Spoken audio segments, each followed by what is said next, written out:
What we started working on last week was being able to take a word problem and change that to the proportion. Because once we got to the proportion, then we knew exactly what we needed to do. We knew that we needed to just cross multiply. We're going to read the directions so we know how to round, and then we're going to make sure that we label the answer appropriately. And so as we did some of these last week, you saw that we just took a problem like this. Your rent is $650 per month. This is 30% of your gross monthly pay. How much did you earn each month? And we were able to write that proportion. Now, what we want to do is think about why did we get it set up like that? That $650 represents the amount of rent. That 30% represents the percent that I'm paying for rent. So you will notice that these numbers are both about rent. And then the question that P, how much I earn each month, is about what is that monthly pay. And so when we set up this proportion, we put rent values on the top and monthly pay values on the bottom. And so we have those labels matching up as we went through. Another problem like this that we did last week. We did walkers over total number of students. So that when we had that proportion set up, P was our percent of students who walk, 120 was how many students actually do walk, and 300 was the total number of students, which is 100% of them, right? And so now we're looking at a problem like this. And we look to see, do we have those labels that are going to be matching up? Because I see the question asked me for percent increase is the raise. So P goes over 100 because it's the percent, and that's talking about the raise. That represents raise. Okay, so we got that down in terms of how to set that half of the proportion up. But now what I need to do is think about what are those labels. So I put increase on the top because P is that increase. It's increase in the raise. And I'm going to start at my starting point, my starting wage, which is $15.75. So that's going on the bottom. Now what I need to do is ask myself this question about this answer, right, or that number right there. Is that an amount of increase? Is that how much my raise is? Obviously not, because that's what my new wage is. That's not how much my wage went up. It's where I am now. So dadgummit, that's not the right value. So what I need to do is figure out what that amount is. Well, how am I going to do that? Well, I'm going to take my new wage and I'm going to subtract from it how much I started. And I'm going to get this value, $250. Now, so where is that $250 going to go? Because that represents the amount that of increase in my wage. Well, that number is going right there. Now I've got my proportion. Now I've got labels that match up. P represents the increase in the raise. 250 is the actual dollar amount of increase. Okay, so we have those matching up. And so now once we get to here, now it's just a matter of do the math. So let's do the math and see what we get. And again, we want to make sure that we're recognizing what our answer needs to be. And then what you noticed was, oops, I forgot to tell you guys something on this. What did I forget to tell you? How to round it off. I forgot to tell you where to round that thing off. So we got to round it off to the nearest hundredth. So now when we do the work, what do we get? We get this, 15.87%. That's what we get once I finally remembered to tell you how to round that thing off. Okay? And so again, what we did was we made sure that our labels here matched up. We had to do a little bit of work to get this number to make sure that we had amount of increase and the percent increase. So now let's look at another one. Noah and Sadie went out for dinner. There's the cost of the dinner, $63.25, and he left $80 for the waiter. He said, "Here you go, keep the change." So what was the percent of that tip? Okay? Because that's what we're being asked for. We already know that we're going to have P over 100 because we don't know the percent. But we understand that the percent represents the amount of the tip. Okay? Yeah, even Kronk is on that. And so we're talking about tip over dinner cost. Okay? Because that's what the P represents, is that tip. And so we know the cost of the dinner, so there it is, $63.25. So now what? What's going to go in that spot? What do we need there? Well, we need the amount of the tip. How are we going to figure out how much that tip is? Well, we're going to take the $80 that Noah gave to the waiter, and we're going to subtract from it the $63.25, which was the cost of the dinner.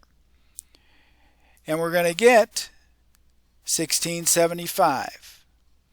And so what are we going to do with this number? We're going to put it right there. There it is. And now we've got P is the percent of the tip, $16.75 is the actual amount of the tip. So we have those labels that match. And now once we've got the proportion, we just do the math. Okay, so here we are. We go ahead and do the math, and then here we just get what you get. And then we just check to see. Check to see something. Oh, would you look at that? I actually remembered to tell you how to round that thing off. And so now what do we get when we actually round this thing off to the nearest tenth? What's that answer? Oh yeah, it's 26.5%. Okay? We made sure to label it. We made sure we rounded it off at the right place. We made sure that when we had the proportion set up that our labels matched. P is percent of the tip, $16.75 was the amount of the tip. Okay? What do we notice about this one when you read it? You've been earning $17.50 an hour because you have been doing a great job. Your supervisor gave you a 20% raise. How much is your raise? Well, what do we notice? We notice that these labels are the same. So we're ready to just go ahead and set this thing up as raise over starting wage. We don't have to do anything special. 20% over 100, raise is R over $17.50. And again, we just do the math, and there's our amount of that raise. It's $3.50. This one was easy because we had labels that were matching. Even Mickey says that that's okay. All right? Oh no. Why is this not the same? Because my labels don't match. My labels don't match. But I just did this one, right? We just did this one. This was easy, right? You'll notice I've got the same numbers here, right? The 20% raise and the $17.50. I got the same numbers. And so, yeah, we remember doing this problem. So let's just stop and ask ourselves a question. If it's a 20% raise and I get $17.50 an hour and I'm asking for the new hourly wage, well, geez. The new hourly wage, doesn't it make sense? It's equal to the starting wage plus whatever amount of raise I just got. Well, we figured out the amount of the raise was $3.50. We got that. And so that means my new hourly wage is $17.50 plus $3.50, And so what's my total? $21 per hour. There we go. That's what my new wage is. So in this particular case, what we needed to do was figure out one answer. Because these labels didn't match, we figured out how much the raise was, and we just added it in.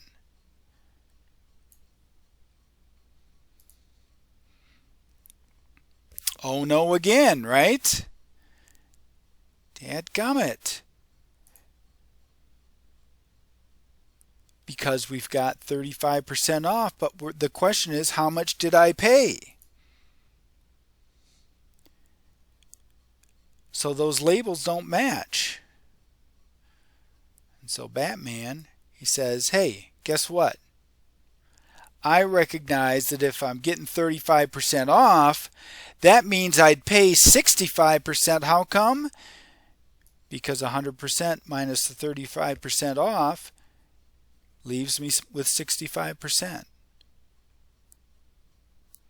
So now I have a percent that matches.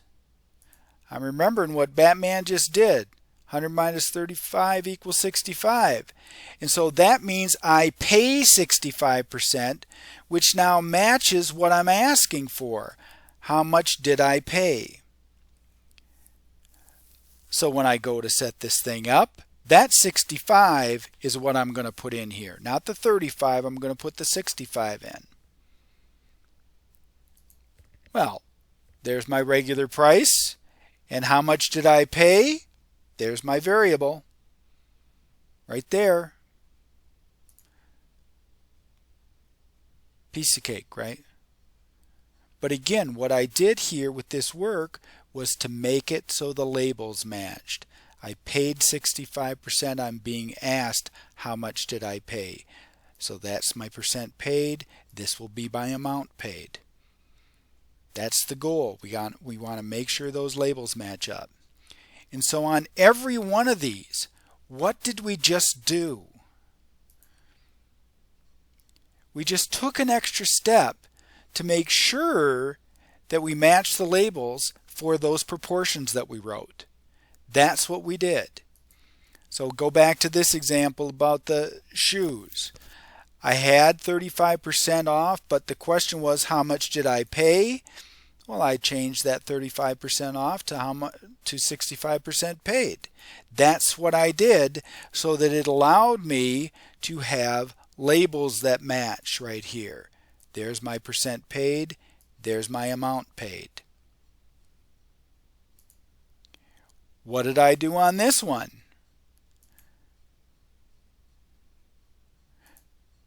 I used dinner cost and amount given to the waiter to determine the amount of the tip, because the question was related to the tip, my percent of the tip, but I didn't have information in here about the amount of the tip.